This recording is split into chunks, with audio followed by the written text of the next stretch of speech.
My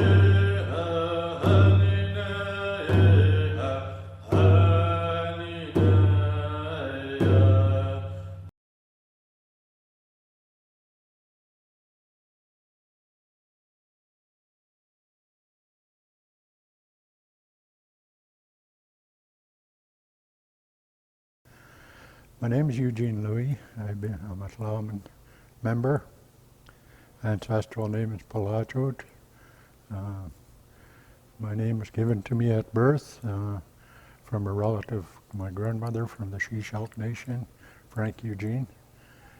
Frank Eugene was a canoe carver, and in 1944, when I was born, he was in our community helping our nation build a race canoe which became the king of the sea. So when I was born, he asked my grandmother to ask my mom if he would leave his name with me. And since birth, November 2nd, 1944, my ancestral name came onto me, Palachot, and it's been an honor for me to carry it throughout all these years. And it's a reminder, I guess, that our family, our tradition, and our ties with other nations, that's what it reflects to me, what it's all about. So this process that we're going through today, talking about the way it was, where we are and where we're going in the future, I always look at things from the past, the present, and the future, and the evolution of change that has come about because of that. The unfortunate thing in the past that was we were as First Nation, as a young individual, I remember when Mom and Dad used to go to town, we weren't allowed in the restaurants. I remember my dad always going up, he had a friend at the Rodmay Hotel where the malt shop was, where they had ice cream, milkshakes and what have you in their little shop there by the restaurant. And so Dad would always go upstairs, get his friend, come down, and he'd get me a milkshake or something like that. So we weren't allowed. Dad wasn't allowed to go to the liquor store or anything like that, so he had friends do that for him. Like I said, restaurants were taboo for us. The theater, we'd get put upstairs in the balcony part, separated from the white folks that were down in the main floor of the theater. So that was, and the other was that if we were to ride the transit bus in Paul River, we would be made to go sit in the back of the bus. So it's much like what was happening with the segregation, apartheid, and everything that has happened in other parts of the world. So we were no different at that time. And as a young boy, I remember I started, I guess probably my first few days, weeks, or whatever, I started at the school in our community, which is now known as Amsterdam, but that's where in 1950 I started my schooling, and then partway through I got pulled out and I got sent to residential school. Again, that was another part of the process of how we were treated or how we were thought of by the general public, was the fact that we had to go sit in the engine room. All of the native people that time, if you were to travel to Vancouver on the passenger boat to Vancouver, and that we'd all have to go down in the engine room. And so it was that I got sent away to a residential school. It was got on the boat at the mill site in Paul River. Took our journey down to the Sheshalt community. I remember leaving in the evening. By the time we got there, it was dark. It was blowing. It was raining, really coming down. It was almost like the old movie starts of a haunted film or whatever, a big building on top of the hill and the branches and the wind blowing and the rain when we got off at the wharf in Sheshalt there. Well, that's where it was.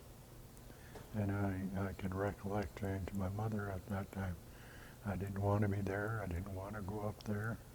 But as it was, she had to comply with whatever the law was at that time, whereby we were being herded off to residential school. The start of assimilation.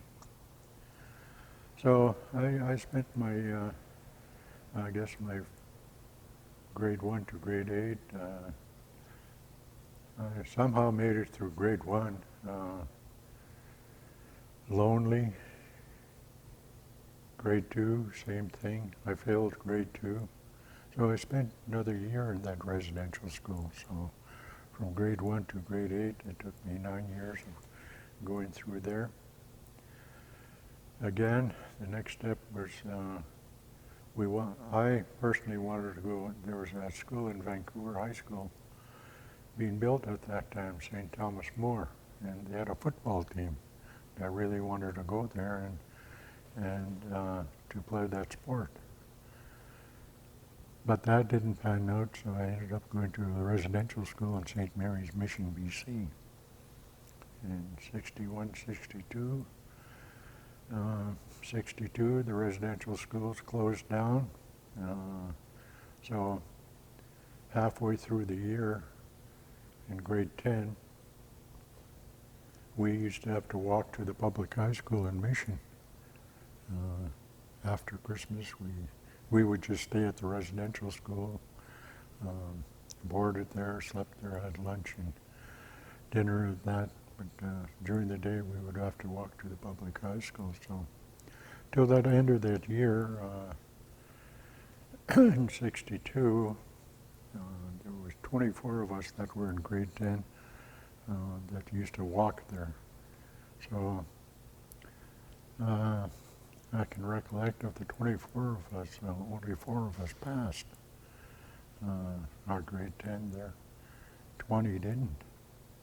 And again, part of that story was that the residential school, I wanted to go to university. That was my goal, my aspirations as a young man. I wanted to go to university, so policy, whatever, at that time was that you had to have another language to enter into university, so I ended up taking French. Thought I was doing good in French when I was in residential school until I got to the public high school and went to my first French class and found out that I was so far behind from the rest of the class in terms of their learning and how far they were ahead. So at that time I had to make a decision. Stop, think, okay, what's in my best interest? And I knew I wouldn't pass French, so there went my aspiration for the university. So I dropped back into the general program, and after 62 I got back home. I went to the public high school in Paul River. Grade 11 I took it at Brooks, and grade 12 I took it at Max Cameron.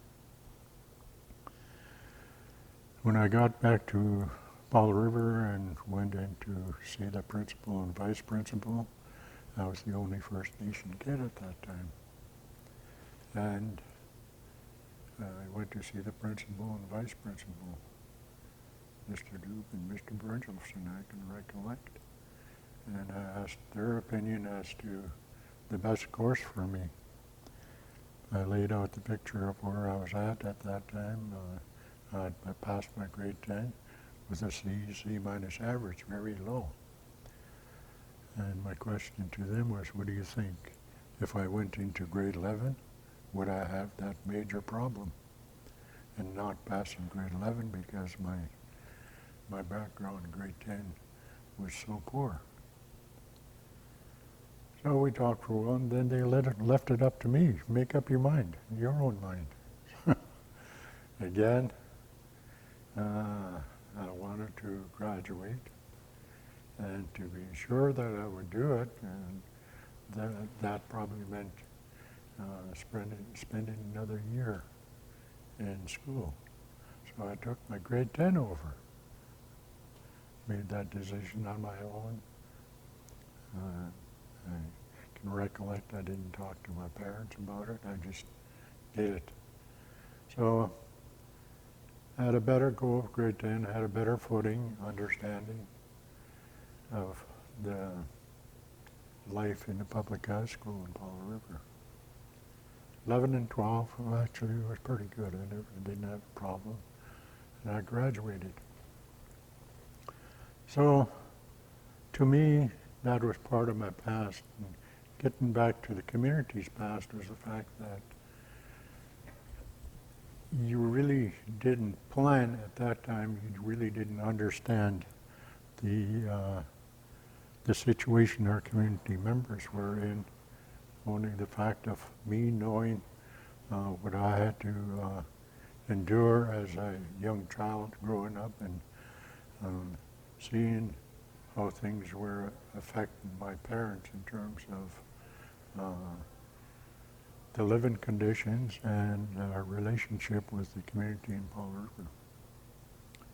Again, Dad was a hard worker.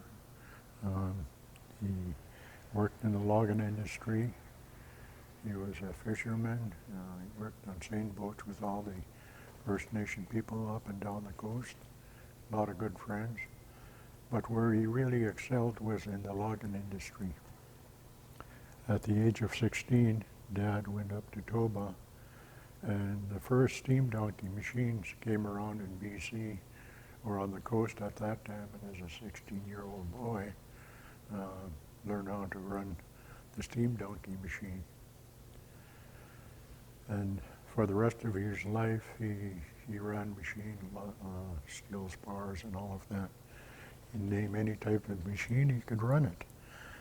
So with that under my dad's belt, he was pretty renowned already in terms of that aspect of being a good engineer and having a lot of friends. The other aspect of his life, which really affects all of us as family members, is the fact that he was also a good soccer player. As a young man, Dad played in town. He played with Kelly's Spruce, which is Paul River Pulp Mill at Paper Mill. At that time, put together a team where they played against other soccer clubs from BC, Vancouver mainly, and he became part of the BC All-Star team, played down California and all of those things, and he really excelled to the point that a soccer club in England wanted him to go and play for them, which was Everton. So my grandmother balked at that idea as a mother. You're too young, it's too far away, I'll never see you again. So Dad never took that opportunity to do that. But that laid the groundwork of who he was, how he communicated with the general public. He was well-spoken and all of that, and again, that really helped in terms of who we were as family, seeing your father and watching your mother as a hard-working lady and a very gentle lady that taught us what it is to be a good person. And that to me was the foundation of who I think I became. Another part of that aspect was that my mother, um, her grandfather was the late Chief Tom. Her dad was Alexis, Chief Tom's son, died at an early age. But I recollect and recall as a young individual my association with, I called him Papa, Chief Tom, Tolasant, Teresa, Jimmy Harry, Jimmy, and all of the families, Paul, who I grew up with as a young boy. And watching how their demeanor was, they were so happy, they were joyful, they helped each other out, they talked to each other, they were good people towards, persons towards one another. And always with that empathetic view of others and trying to help. And so it was with my great-grandfather, Chief Tom. He was our chief for the longest time in our community. He was the last hereditary chief and first elected chief and all of that. So as a young boy, watching his demeanor of how he associated and tried to help community members with a good heart. So that, to me, I guess, again, laid the foundation of the path for the future. The past was the fact that our community, when the resources were there were hard-working people, whether it was the forestry, fisheries. They really associated in that, especially in the logging industry and the fisheries industry. They were hard-working people. But they also recognized the fact that the land and the ownership of the land, or what they thought it was in terms of our hereditary and traditional ways of life, was slowly diminishing because of the influx of the white society to our territory. So again, I talked about the ability of our people to adapt to the time, at that time, in terms of laying the foundation and all of that in terms of hard work. Then along came the Indian Act within our community. Again, as a young boy, reflect back as to our conditions.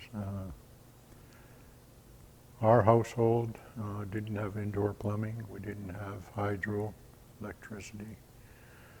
Our meals were being cooked on a wood stove and that. So all those amenities weren't part of our house. No toilet, no running water, hydro. Our conditions, housing conditions were not that great at that time. Our roads were terrible, potholed roads throughout the reserve. So that was the lay of the land at that time. And again, the Department of Indian Affairs were by that time had initiated the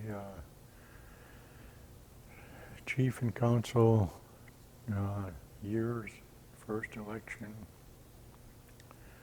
and all those ensuing years came about under the Indian Act policy that our nation had to abide by, simply because of the funding arrangement and control of our nation. If you didn't do this, well, we'll cut this off for you. It was almost like being captive in a situation. They were responsible for the residential school with the government and the religion. So after getting closer to the present time, after as a young individual that was first to graduate in our community, we had other graduates from a residential school aspect, Kamloops and that, where some of our members graduated, but from the public high school, I was the first, along with Joey Airy, my buddy, who has passed on now. But at that time, I was offered in grade 11 by the bank manager in Paul River, Bank of Montreal. At grade 11, if I graduated, Eugene, you come to the bank, we'll train you in the banking industry. And crossroads in my life, again, I felt that my community-minded spirit, I guess, got a hold of me, and I spent most of my life, I started off early in my life, did a bunch of logging, at times coming back home, being part of chief and council. Probably 69 was the first time I ran for council. And I spent a lot of years being on council with our community. At that time, one of the chiefs, Joe Mitchell, was sort of my mentor, I guess, at that time. We were part of the tribal council, Alliance Tribal Council at that time. And I went on a couple of meetings with him, Vancouver, Chilliwack, Tsawwassen, different locations where our membership from the tribal council was. And what I really noticed at that time was the fact that all the leaders were really focused on self-government. That would be in the early 70s, really focused on self-government. I can remember the heavy hitters, Simon Baker, Squamish, Philip Joe Squamish, John George, Silvertooth, Delbert Guerin, Andrew Charles, Musqueam, Ron Derrickson, West Bank, Ted Dixon, Shishel, Joe Mitchell, Slyman. Their sole purpose as a tribal council and meeting was to strategize and get ready for self-government. And I guess, to me, that's where you really start to analyze the conditions, living conditions under the Indian Act, and where you want to go as a nation, and a plan of how you do that. I can recollect in the early 70s that the department had afforded a program called Land Claims Research or whatever. They used to give First Nations $5,000 a year to address land claims. It wasn't much, but the fact is that we as a nation utilized it. For the most part, we had summer students going interviewing elders in our community, taping them on a little cassette and all of that. And I assume we still have all those documents. So it gave us a perspective of what it was like a long time ago in terms of their ways of life and how they dealt with land and resources and all of that. So that gave us a good idea of where it was. And under the Indian Act, and as I recollect, being associated with Joe Mitchell at that time, our chief, he was a very diplomatic person. And having that quality within him, the ability to adapt to a situation and try to reconcile and deal with initiatives at that time, the give and take. I always called it the cha-cha, you one step forward and two steps back, but it was always the end goal was to make things better. It takes time, but that's the way it was. Whatever we were offered, we took it and try to make best use of it. Sometimes we get $5,000 funding year, another five, put it all together, create a position for our community. And that position would be part of a plan to address whatever aspect, whether it was lands or resources, language. Our main focus at that time, I can recollect, was education. We really stressed education for our community at that time. And I really feel that it paid some great dividends as we moved on to the start of our treaty-making process. But that was the focus at that time, and the building blocks of what it is in our language. Oh, it was getting ready for that day. My estimation, when I seen what the Nishka had accomplished, they had negotiated their treaty. It took them 100 years. And I myself at that time, I would never live to be 100 to see that come in place for our community. So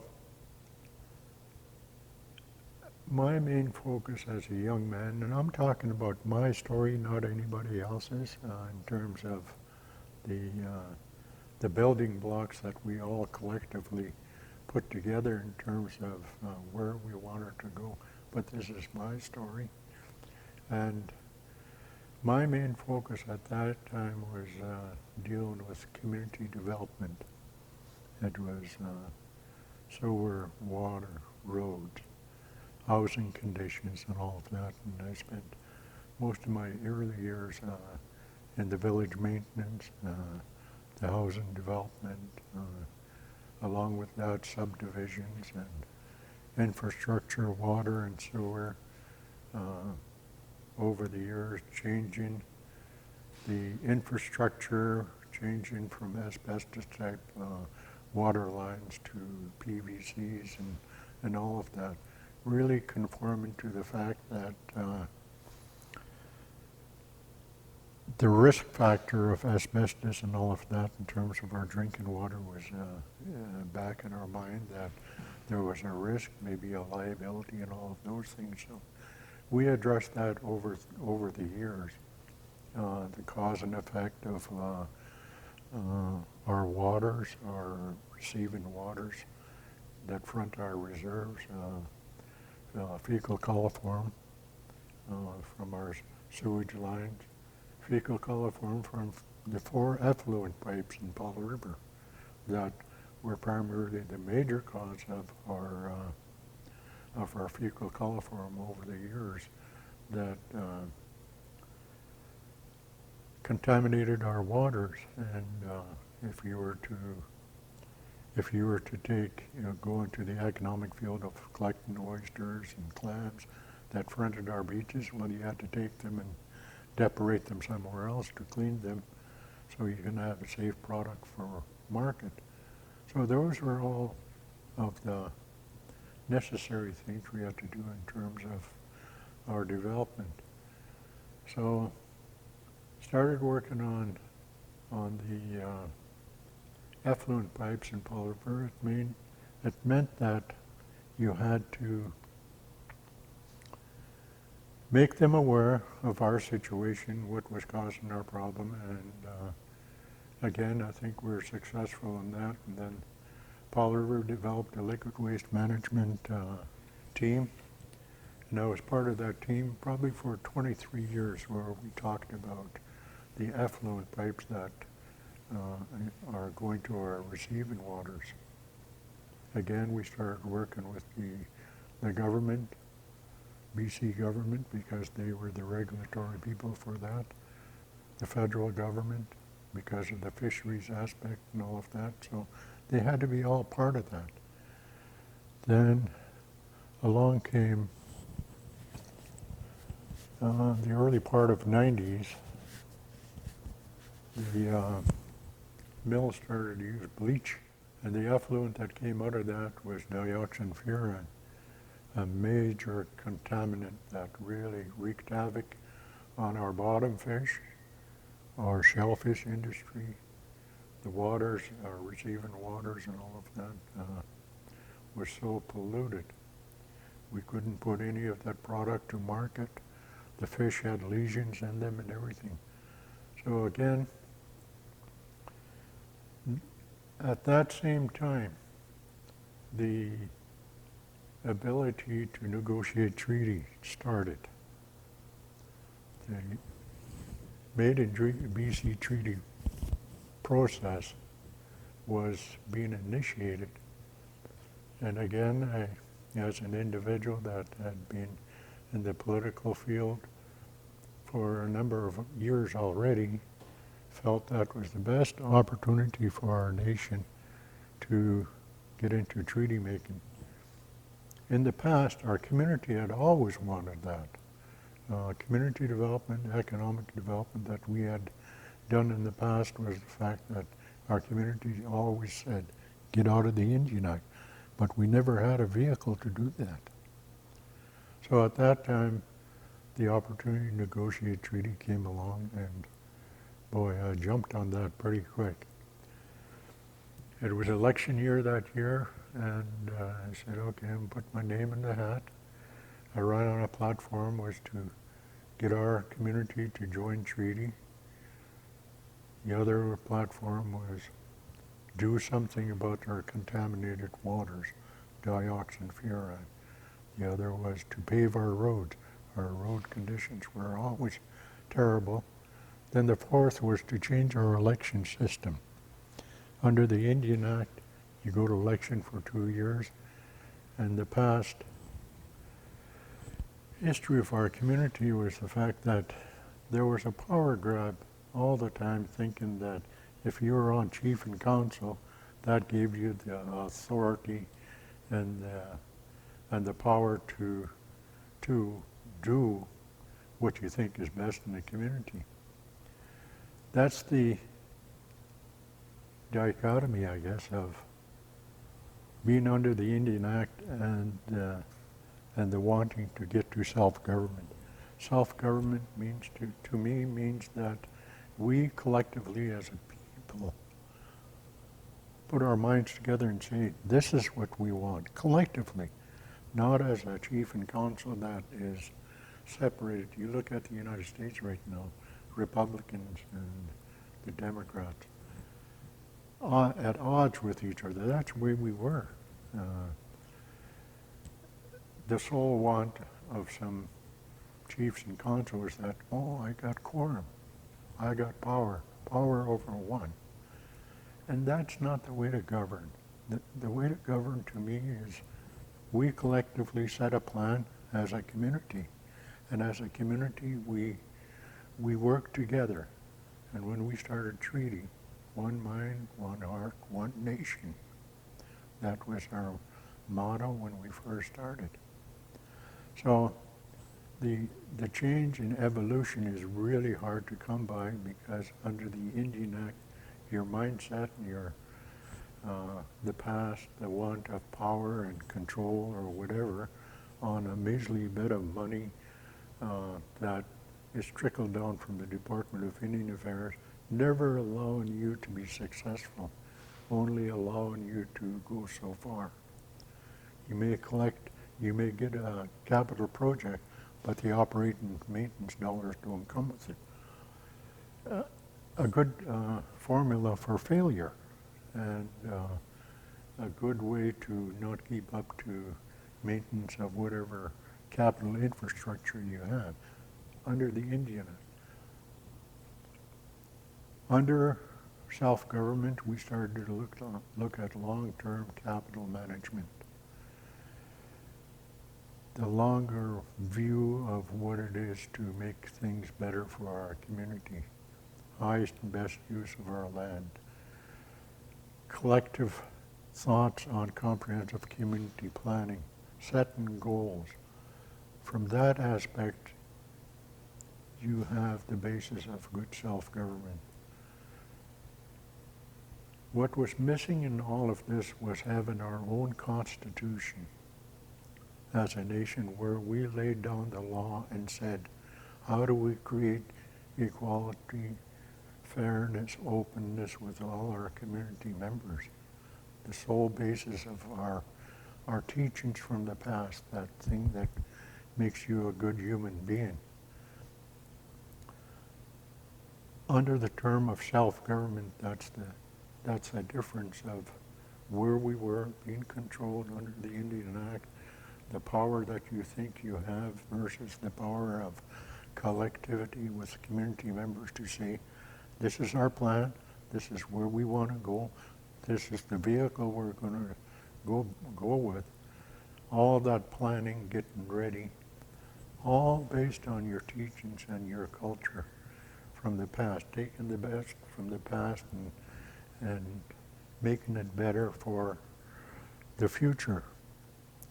To me, again, is the formula. And we looked at other processes, and probably one of the best was the Harvard project, Stephen Cornell, in terms of his research on self-government of indigenous people. And the lay of the land with some nations have millions of acres of land, but are really poor. Then you have other nations that have no land and are very rich, like the eastern seaboard in the United States. Lands that were taken away from those nations a long time ago, but collectively come together and developed a self-government for their nations. And very successful.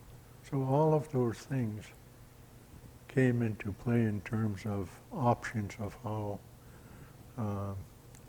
you incorporate the nowadays situation, the scenarios, and all of that, and incorporate that in terms of how you can collectively make our nation move forward collectively. Again, I go back and forth in terms of the beginning of our self-government want. We at that time said, okay, maybe the 54 Coast Salish nations can work together. 54 Coast Salish nations along this coast. We all got together, banded together, and put in a self-government or treaty-making process together. Oh, it sounded really great. There was a want there. I remember we signed the drum. 54 Coast Salish nations signed the drum that we would do this. We would work together. I can remember that big ceremony we had in Squamish. Again, as time goes along, situations change that for you. We have nations that are living in the urban systems. They have different issues to deal with. They have no lands to put on the table in terms of their treaty-making process. Whereby we were fortunate as a nation that we had a lot of unencumbered land, ground lands in our territory to choose from. Virtually because of our environmental situation, from the influx from Vancouver and all of that, you have to have 2 ferries to get up here, so that's not appealing to the public. Another ferry from the island. So we were still kind of semi-isolated, so that gave us a good position at that time to have some land selection that would sustain the goals that we were after, to sustain a good self-governing body for our nation. Our territory was huge traditionally. Our territory stretched across to Vancouver Island, to north of Campbell River, up to Ramsey Arm, Toba Inlet, Toba, and down to our area where collectively we as Tla'amin, Wamelco, and Tla'amin and Comox were one nation at that time, and we dispersed and we were starting to make use of different territories within our traditional territory. So traditionally all those were our lands as Tla'amin people. But when we entered into treaty, we said, okay, our interest would be only on this side of the water between Jarvis Inlet and Toba Inlet, and inclusive of Paul River, Paul Lake and all of that. So we looked at that as the focus of our territory in terms of, is it going to sustain governance for our people? And we did all the studies, highest and best use and all of those things. And like I say, it's not all me. We had a team to do all of this. We had some good negotiators. I can recollect Joe and Roy were, Joe Gallagher and Roy Francis were a big part of this transition for years. I remember when they were going to university, brought them back home, summer work, they were doing community and economic development projects for our community. Laying down the foundation, reassuring still what the community wanted. Get out of the Indian Act. Longhouses, totem poles were always, cultural aspects were always on top of the agenda for what our people wanted. Language, cultural practices, and all of those things that were just stripped away from us because of the Roman Catholic Church coming to our territory and the Indian Act and all of those things. So having those two young individuals, when I did finally become the chief in 1990 and entered into the treaty, again, the plan or the suggestion at that time, and I can recollect wanting our own people to negotiate our treaty. Who best knows our community? It's our own people. And again, I talked about the demographics of our educational system. We have some pretty smart people in our community. And the ability to do for yourself, I thought, was the best way to deal with it. So I approached Joe and Roy at that time and asked them if they'd negotiate our treaty for us. And they accepted, and it took a long time. But the fact is, all that groundwork of our membership and former students all laid down that groundwork already in terms of the past, the present, and where we want to go as the future, because of all the planning and all of the processes that we have gone through as a nation collectively really helped our situation. So when we entered into this whole process of looking at what transpired in other nations, I think by the end of the day we put on the table a lot more than other nations have negotiated in treaty. The principle of what we did was the fact that we wanted land, not cash. We felt the value of land and the resources within our territory was the best way to deal with it, to have control of that. I can recollect at one time where we looked at our negotiation or our strategy was like an onion. The core of the onion was our Indian reserves, the 6 Indian reserves. Then the next layer of that core of that onion was the traditional territory, the negotiated lands that we wanted to negotiate for. Outside of that, we looked at the economic aspects of what it is to economically, sustainably fund our needs for the future.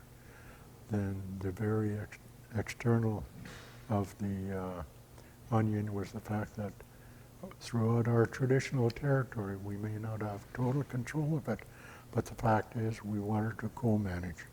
We wanted to have the say of what happens on the very external boundaries of our traditional territory, and to be part and parcel of whatever ventures that happen in there. So that was the sort of the focus of when we started looking at how to sustain and how to deal with all of those wants and needs. That vision we wanted to paint for our community. Throughout all of that, we did all the necessary things, I thought. But to me, the two most important things was our Constitution.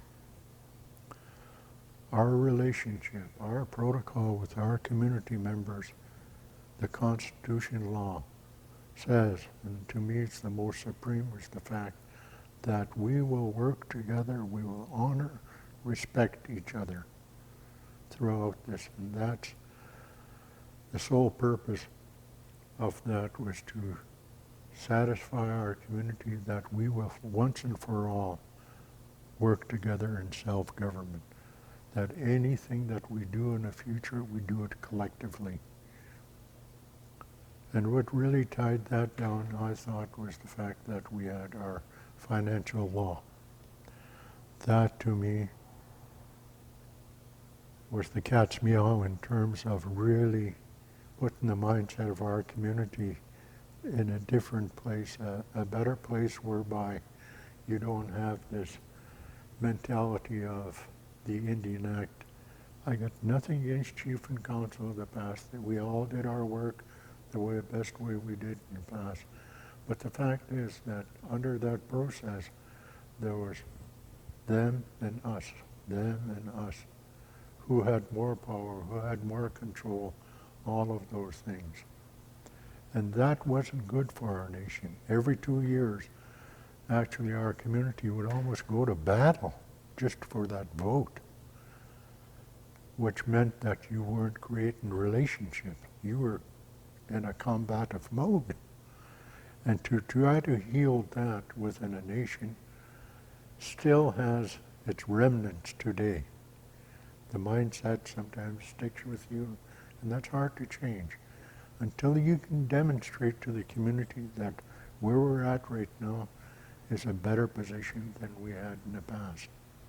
If you can do that, and if people can see that you are treating each other fair and equally, then you've accomplished something. So under the financial law, it puts the law creates certain parameters in terms of spending power, thresholds, and all of that, and who is responsible for implementing whatever it is that we will allow expenditures of our money. And to my recollection right now, all our negotiating dollars that we have negotiated is still in trust. So to our community members that are out there, be assured that we are in our 5th year and we haven't touched any of that yet. Other than the fact that any other revenue source that we create our own is the only dollars that is in play for community members right now, in terms of whether it's affording dividends to our community members and all of that.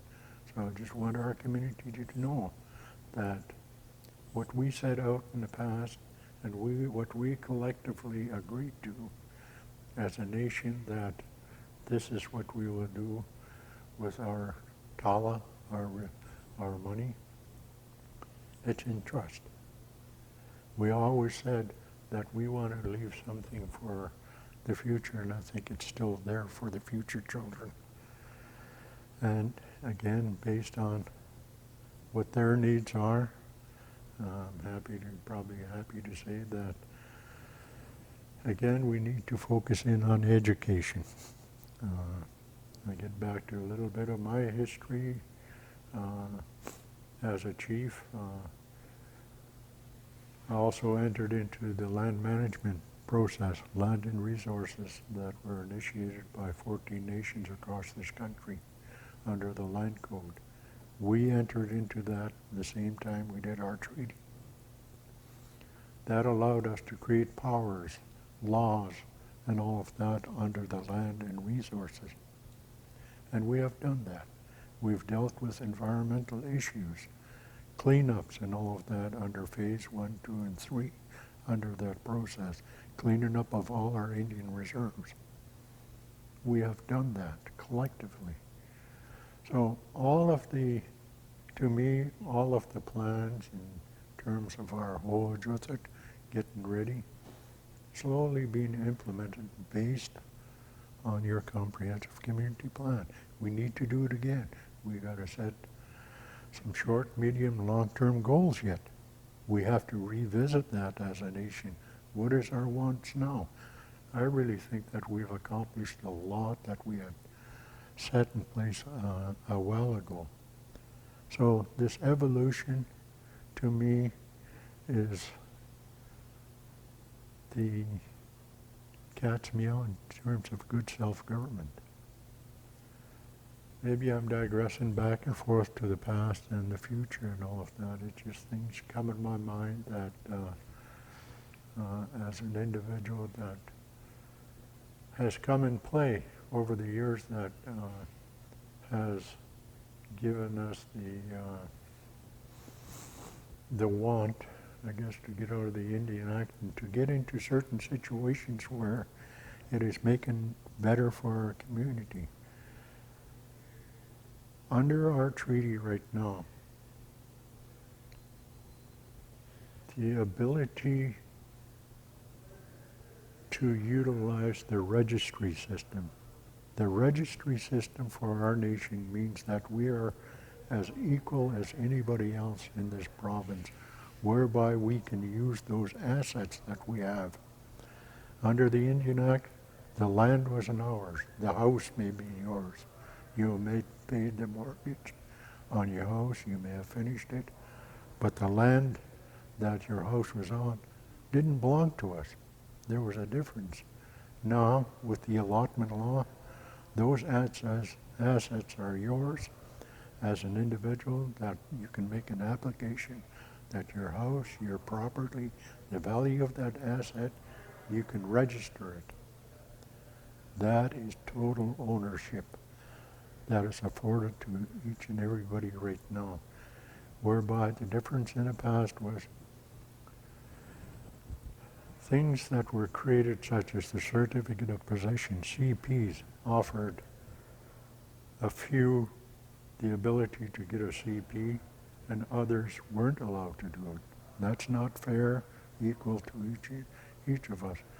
That was created during a time when our people were down picking strawberries down the States, or they were fishing up north and all of that. And the only ones that were home and had the ability to negotiate a certificate of possession were the ones that were home. So therefore, just a few of our membership got to utilize CPs.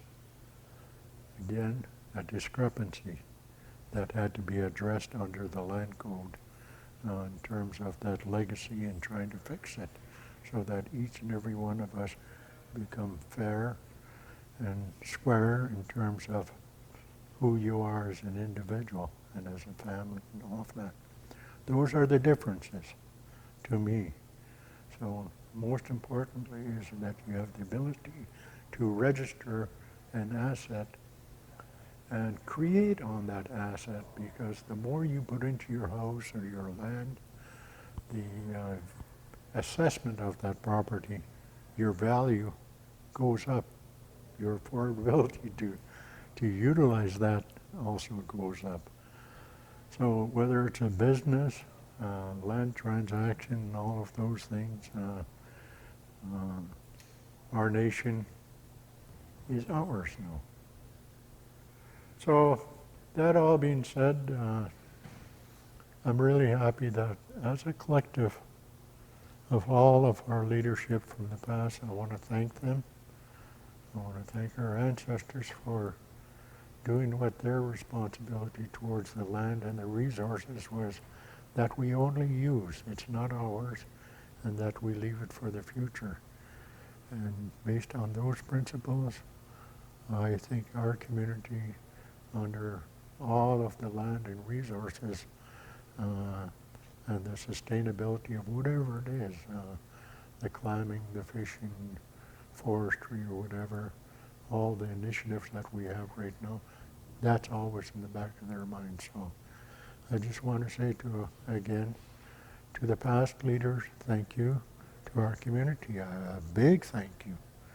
And to the graduates of the year the young adults that had the ability to vote on our self-government, they were the ones that passed our self-government.